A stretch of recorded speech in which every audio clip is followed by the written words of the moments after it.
knowing that type 2 is a very different entity than type 1. So let's talk about type 1 first. Type 1 diabetes is when the pancreas, which is this amazing hormone that makes insulin to help stabilize our blood sugar, it just shuts down and it cannot make insulin anymore. That's type 1. No insulin. Now, type 1 diabetes is an autoimmune condition.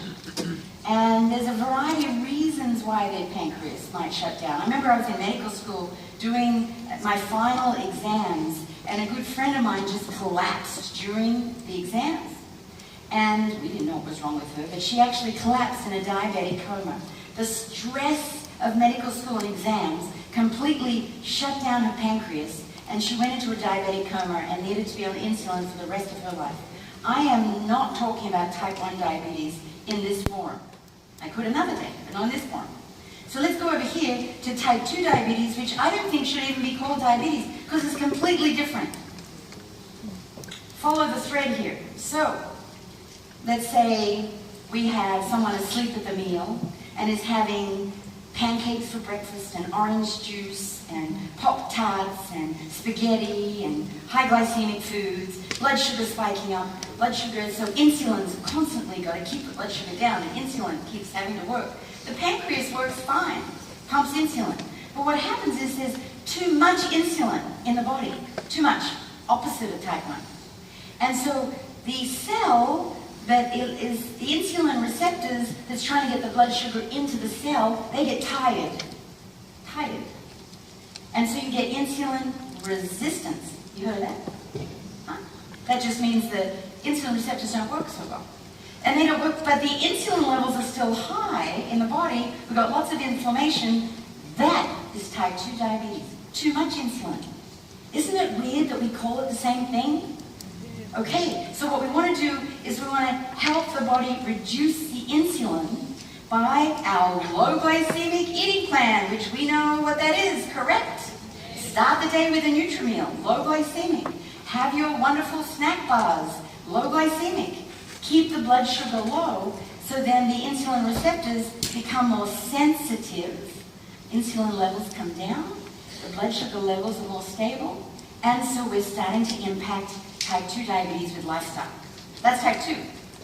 So type 3, just for completeness sake, is related to the brain, a specific part of the brain that's more sensitive to blood sugar.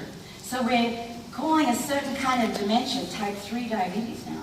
And you can go and Google that. But what we're talking about in terms of lifestyle medicine that we can really impact is type 2 diabetes. And you'll see in a minute that I'm going to have a slide about exercise being a wonderful way to help those insulin receptors work better. All part of lifestyle. But people have to want to do the work. And I'm here to tell you that I know there's a group of people that would much rather take a pill than do the work.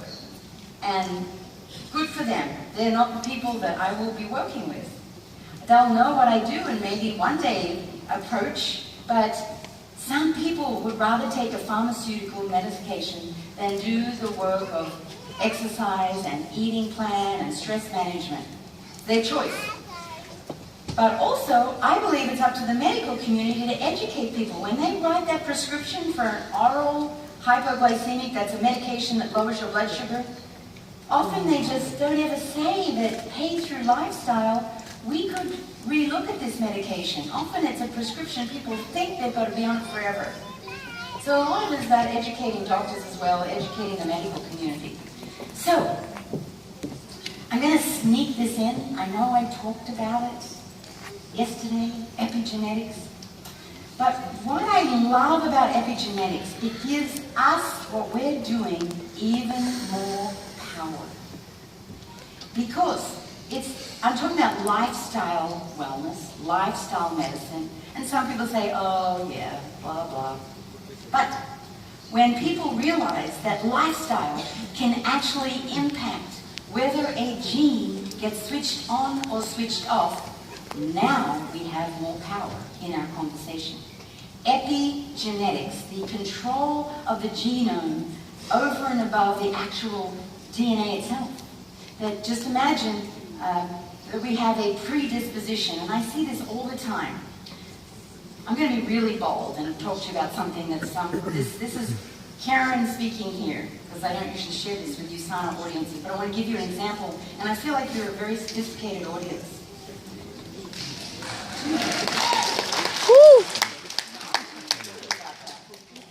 I'm going out the edge here a bit. You know how we do genetic testing? And it's getting more and more sophisticated about testing whether someone has a gene or not. Let's take, I have to be really careful here in my hat that I'm wearing right now. So we do genetic testing. So someone sees that they have the gene for a certain condition.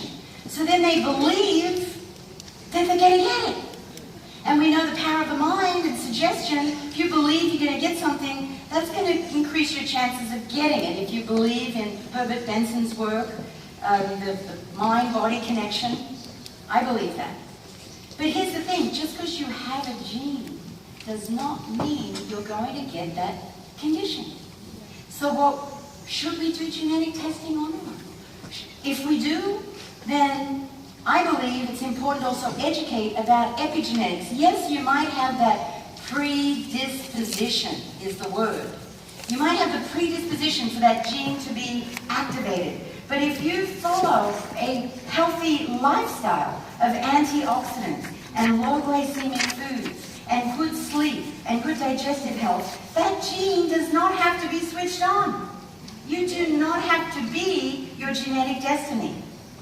That's new science that when I went to medical school we never knew about. And that puts you in the driver's seat of having a very serious conversation with people about this whole genetic testing, however you want to have that conversation. And to me, it's still a conversation to be had. It concerns me that people have genetic testing and then they say, look, I'm going to get this thing. It's a self-fulfilling prophecy. So, there's even a branch of epigenetics called Nutrigenomics, N-U-T-R-I, Nutrigenomics, which is specifically about the nutritional environment that we place the body in and whether that switches genes on or off. Isn't that fascinating? And we're just at the beginning of this. And we here in USANA, you've got to know that Dr. Wentz loves this stuff. And we are on the cutting edge of where this nutritional science is going. So look up epigenetics if you're so interested in that. You know, I know not everybody necessarily is, but I believe this is the frontier for us to have more serious conversations about the business that we're in. So here are some of the things that will, let's say, decrease your epigenetic potential. I also like that term. Increase your epigenetic potential, meaning increase the positive lifestyle factors to give yourself the best chance of those genes not being switched on or off. Because some of us have really good genes that we could also switch on with certain environmental factors. So stress, sleep deprivation, high blood sugar, all of these things that I've actually put in my wheel, which helps you. The reason I made that little wheel is you can actually use it when you're having conversations with people. So these are the top lifestyle factors. I'm just going to go through some of these ones that I'm particularly interested in and give you some concrete ways of talking about them. So here's my wheel. Feel free to use that however you want to use it to begin the conversation. This could be a way for people to examine their epigenetic potential. I know that's a fancy term, but if you're in that kind of dialogue with someone, then you can really say these are the main lifestyle factors that can really put you in the most positive stance for optimal health. These are also factors that when you focus on them, you can reduce inflammation.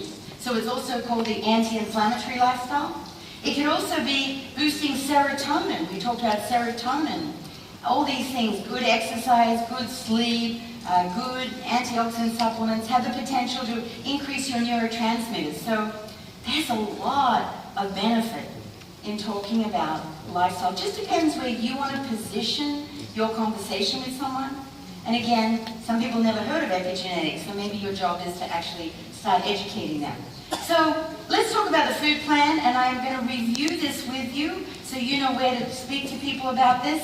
So I talked about type 1 and type 2 diabetes. So what I didn't explain is the type 2 diabetes, when I went to medical school in the 1980s, was called adult onset. And only 2% of new cases of type 2 were in kids.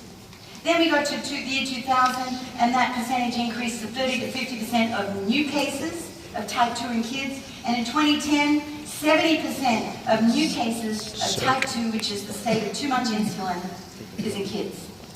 So we got a lot of work to do to be able to educate people about the lifestyle impact. And you've seen this before. It's my simple little drawing.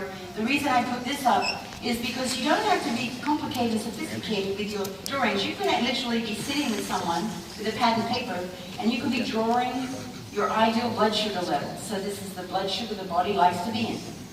I'm not a big fan of fruit juice. I'd much rather you have the whole piece of fruit.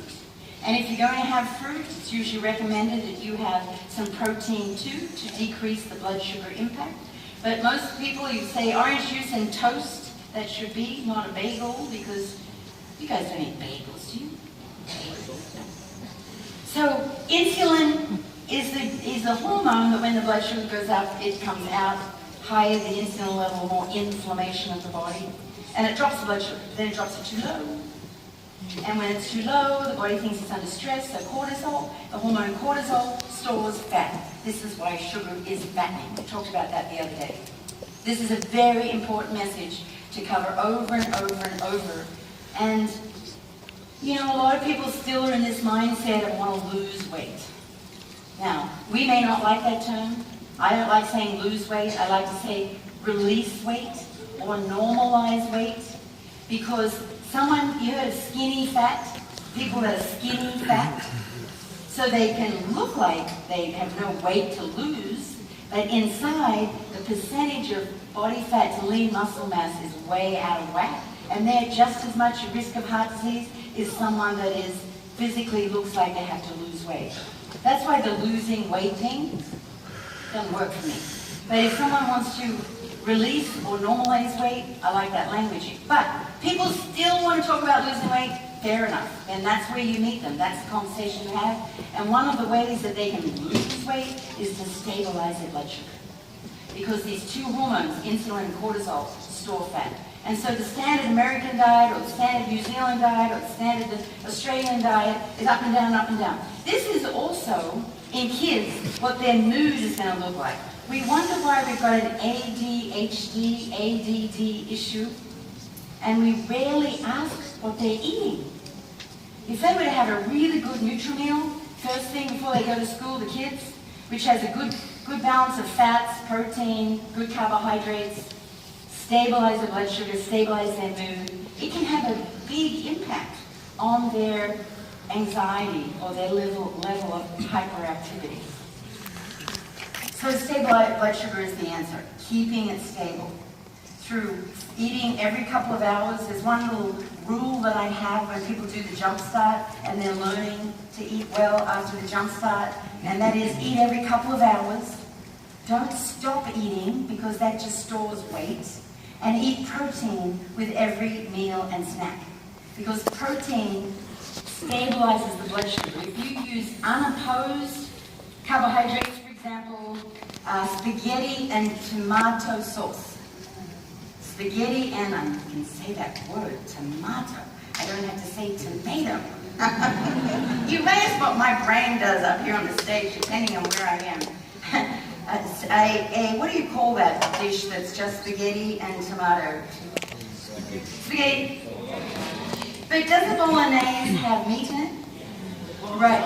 Spaghetti. There's a word, vegetarian. Okay, vegetarian spaghetti. No, so what I'm looking at is no protein. Just the spaghetti and the tomato is pretty much all carbohydrates. But if you were to add protein, either the tofu or the meats, into that, it lowers the blood sugar impact. Did you know that? Yes, that's a very important fact. Because the protein stops the blood sugar spiking. So does fiber. That's what I was talking about, Fiber G the other day. If you were to have a little Fiber G shot before you had spaghetti, a vegetarian spaghetti, the fiber will also slow the blood sugar impact.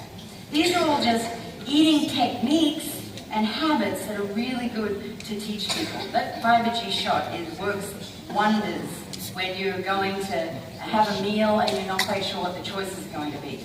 So one of the ways I build with health, every single month, I do my 5-day jumpstart groups. And people, I've been doing this for years. I know the last time I was here in New Zealand, I was talking to you about this, and people say, well, why don't you just record them and just switch the button and they go automatic? Because we are in a very personal business here. And I find when I schedule a group and a date, I think my next one is February the 4th. It's a Monday. And I schedule a date, people work towards a date, they hear my voice live, and it's never the same twice because nutrition is never the same. It constantly changes. I constantly change. I'm sharing resources. And so people get really valuable information. And they become very strong preferred customers. And then many of them go on to be associates because of the value that I have provided. You know that. You provide exceptional value. We have a store in the States called Nordstrom. I don't have that out here, right? Nordstrom. And those of you that have been in the United States, you heard of the company called Nordstrom? Yeah, very fancy. Very fancy. Nordstrom's service is just beyond anything you get in any other department store. They even, Christmas, they have these silver boxes with silver bows. It's the kind of thing that when someone gets a gift from Nordstrom in that silver box, they get really excited because they know that it's valuable. That's what we have to do when we're providing health information to people. Such valuable information that they want to keep coming back for more, and they want to share it with the people they love. Provide more value than you'll get paid for. I do not charge people, by the way. Sometimes I forget to say that. For them, all of my coaching, it's free.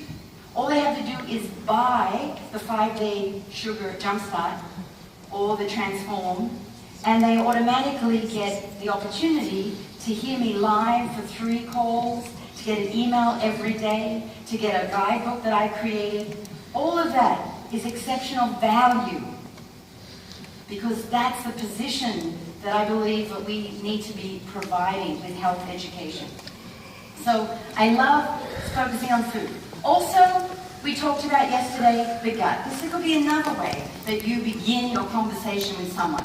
And you know we talked about the gut being an overall barometer. So here are my top digestive tips.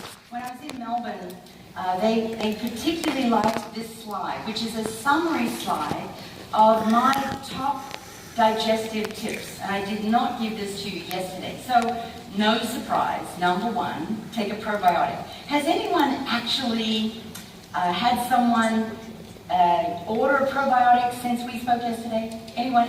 Oh, a few hands. Usually that particular talk and all the discussion about probiotics gets people to realize, whoa, we've got to do this. And I did check that February 22nd, it's a Monday, that is my next webinar on the gut health.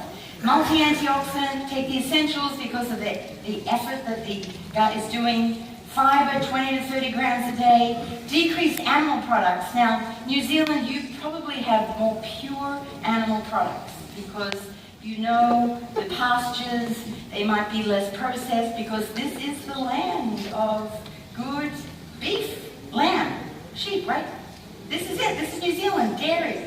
So when you don't know where the animals have been raised, then they're given antibiotics. They're eating grass that's being put pesticides on to kill weeds. That goes into the animals they eat, into their meat, and we get that in our body. That's why I say gradual decrease in animal products. And I'm not against animal products. My dad was a butcher. But what I'm against is the way that they're processed today. And we take those chemicals into our body. Exercise is a great lymphatic pump. Lots and lots of water we talked about. And finally, don't forget, your gut is your second brain. So when you're stressed and you walk around like this, and none of your body moves, and we get cut off at the head here, our gut just freezes. So practicing good stress management with those good diaphragmatic breaths and taking time out is very important for digestive health. So I thought you'd like that. Remember I talked about exercise? Exercise improves insulin sensitivity because when you exercise, those insulin receptors become more sensitive to insulin. It is also the most powerful antidepressant because exercise boosts serotonin. So sometimes we forget that there's all kinds of benefits of exercise over and above just the outer look of someone. And I have an extra special gift for you. I'm going to whiz through this. We did this yesterday about